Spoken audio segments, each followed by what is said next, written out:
500માં ખરીદીએ અને 100માં વેચીએ તો નફો થાય કે નુકસાન? મેં 500માં ખરીદું અને 400માં વેચું તો નફો થયો કે નુકસાન? આ ચંપક યાર એક નંબરનો બેંકર માણસ.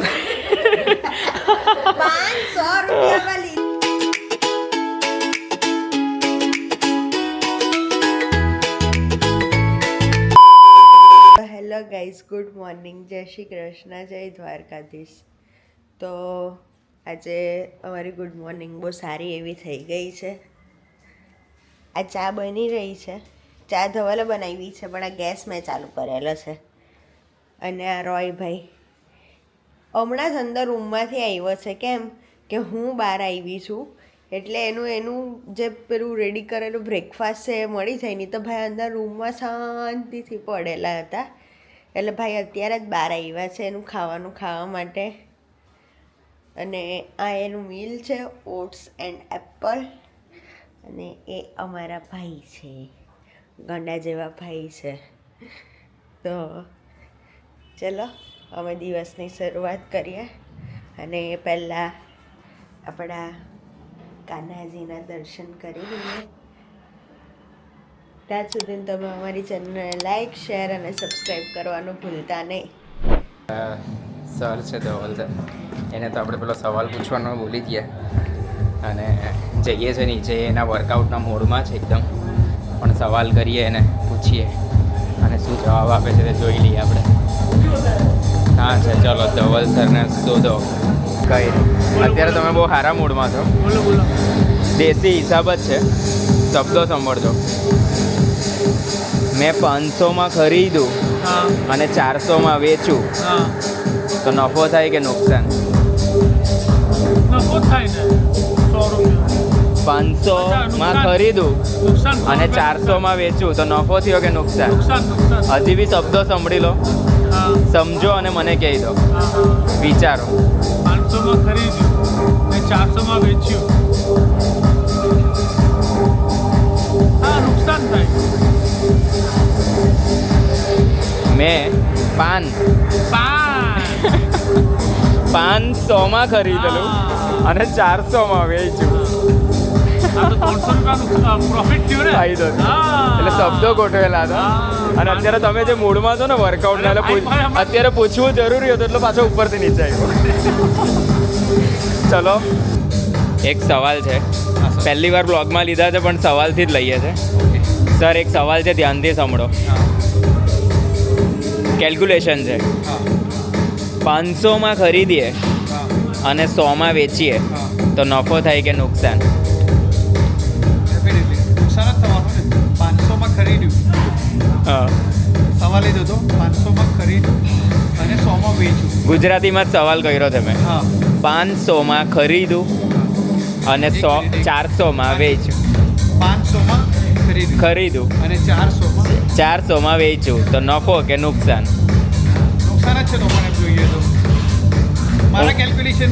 હા, તમે વર્કઆઉટ કરો છો એટલે હું બહુ સમય નહીં લઈશ. હા, પણ ગુજરાતીમાં મેં તમને પૂછ્યું. 500માં ખરીદેલું, અચ્છા, પાન 500માં ખરીદેલું, ઓકે, અને 400માં વેચ્યું. હા, થોડો નફો છે, નુકસાન નથી. ચલો, થેન્ક યુ સર. ડિનરમાં તો ખાલી હળવું ભેળ જેવું જ ખાતું છે. મારું બી પંચકર્મ ચાલે છે તો થોડુંક સુસ્તી ફીલ કરું છું. અને મને બહુ મન થયેલું હતું ફ્રૂટ સલાડ ખાવાનું, જે સુગર ફ્રી હોય. તો સુગર ફ્રી ક્યાંથી ફ્રૂટ સલાડ હોય? આ મારી બૈરીએ બનાવ્યું સુગર ફ્રી ફ્રૂટ સલાડ. તો અમે નીચે તેજસભાઈને ત્યાં જઈએ છીએ. એમના મમ્મી પપ્પા આવ્યા છે. મોંગ ફ્રૂટ વાળું. તો એમના મમ્મી પપ્પા આવ્યા છે, થોડુંક ફ્રૂટ સલાડ લઈને આવ્યા છે. અને જેમ આજે સવારે બધા સવાલોનો વરસાદ કરેલો, એવા ફેંકું સવાલો પણ આપણે અહીંયા જઈને કરશું એ લોકોના. અમે લોકો અહીંયા ફ્રૂટ સલાડ લઈને આવ્યા. અને આ હિન્દી ભાષી બેન આજે ને અંદર ભરાઈ ગઈ છે બીન બેગમાં. એમ કે ફ્રૂટ સલાડ પીવાનું હોય કે ફ્રૂટ સલાડ ખાવાનું હોય. हिसाब से लेकर आई है, मुझे वही लग रहा है कि ये फ्रूट सैलेड नहीं है, फ्रूट का शेक. फ्रूट का शेक नहीं है, फ्रूट का ये आधा ध्यान ये बहुत एआई के सवाल करते रहोगे ना तो ऐसे ही हो जाओगे. मैं कोई एआई के सवाल नहीं करती हूँ झूठा. દુનિયાની બહારનો સવાલ કાઢી દો હું તેજસ. આ એઆઈ ને પૂછીને છે ને આ બેન ખતમ થઈ ગઈ છે. ગૂગલ પર સર્ચ કર. એમ કહે છે કે ફ્રૂટ સલાડ પીવાય કે ખવાય. बीवी भी कह रही है कि गूगल कर. એક તો તમે અડધા હિન્દી અને અમે 90% ગુજરાતી એટલે તકલીફ આ પડવાની જ છે બરાબર. चलेगा. આ હિન્દી ગુજરાતી કરવામાં ખાવાનું ને પીવાનું બોલે છે. જીમમાં અને ભાવિકાએ મને સવાલ કરેલો તો તે સવાલ આપણે અંકલ આંટીને તેજસભાઈને અને હિન્દી ભાષીને બી કરું હું પણ એને એની ભાષામાં કરું. સાહેબ बोलना पड़ेगा. ક્યાં मारवाड़ी में पूछना पड़ेगा. सोच लेना. ભાઈ અત્યારે છે ને मारवाड़ी में पूछेगा. અમારા બેવ મારવાડીઓ વચ્ચે ટસલ ચાલી રહેલી છે. ये कोई मारवाड़ी है नहीं. नकली मारवाड़ी है. હવે એક સવાલ છે ધંધાને લગતો છે. મેં 500માં ખરીદું અને 400માં વેચું તો નફો થયો કે નુકસાન?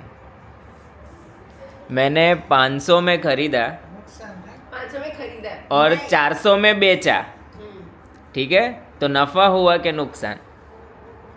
આગળ પાછળ કઈ લિંક છે? કોઈ લિંક નહીં. હવે એટલું તો તમારે લોકોએ જોડવાનું. ખરીદું અને 400 માં વેચું. લો આ ટિપિકલ બોલી છે.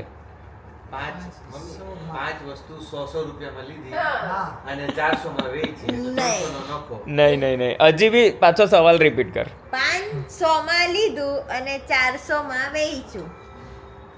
પાન પાંચ પાન 500 ના, ના. में ઓહ, પાન આ ચંપક યાર એક નંબરનો બેન્કર માણસ. 500 રૂપિયામાં લીધું અને 400 પાન. વાત ચાલી રહેલી છે પાનની કે 500માં ખરીદું અને 400માં વેચું. मैंने पकड़ लिया ભાઈ આ પેલો ભાઈ આ એ જ ભાઈ છે જેણે ફ્રીમાં સુગર વેચેલી ને મારા વ્લોગમાં. આ એ જ માણસ છે. ફ્રીનું લહું કહેવાય, જૈન લસણ ખવડાવ્યું, कांदा જૈન જૈન કાંદા. કાંદા ખવડાવ્યા. એણે એમના મમ્મીને એમ કીધું કે મમ્મી એમ કે આ કાંદા જૈન છે એમ કે. તો આંટી એમ પૂછ્યું કે કાંદા જૈન કેવી રીતે હોય? તો શું કીધું? જૈનની દુકાન પરથી એ લઈ કોઈ વળી. જૈન ભાઈને ત્યાંથી જઈને લઈ આવેલા. એટલે આ કાંદા જૈન બની ગયા. ખબર નહીં મારા પબ્લિકને જૈનોને શું થશે પણ હવે આ ભાઈ કંઈ બી બનાવે છે. હા. સાડીની દુકાનમાં સેલ લાગેલું હતું હમ અને સેલમાં બારે બોર્ડ માર્યું હતું હમ. 400 માં બે સાડી. 400માં બેસાડી. જેવું ભાઈ મેં પહેલાં જ કીધેલું કે આ ગુજરાતી જરા અઘરું છે એને ખબર તો પડી જ જાય તો એ ભાઈએ પકડી પાડ્યું. ચલો તો આપણે આવી જ મજા કરતા રહીએ. પૈડા અને 23 બાર નીકળ્યા. કઈ રીતે? તું નહીં આપતો આન્સર. प्लीज देता है. નહીં ये गुजराती है. નહીં. એમાંથી 23 બાદ થઈ ગયા. હા. મને બી કઈ સમજ નહીં પડી. એક કૂવામાં 20 જણ ગયા અને તે 20 ની જગ્યા પર 23 બાર નીકળ્યા. ये 20. ના આંટી આ તને આન્સર આવ્યો. जो अंदर गए थे वही वाले 20 देखा. બધા ધ્યાનથી સાંભળતા થઈ ગયા છે એટલે ચોરી પકડાઈ જાય છે અત્યારે તો.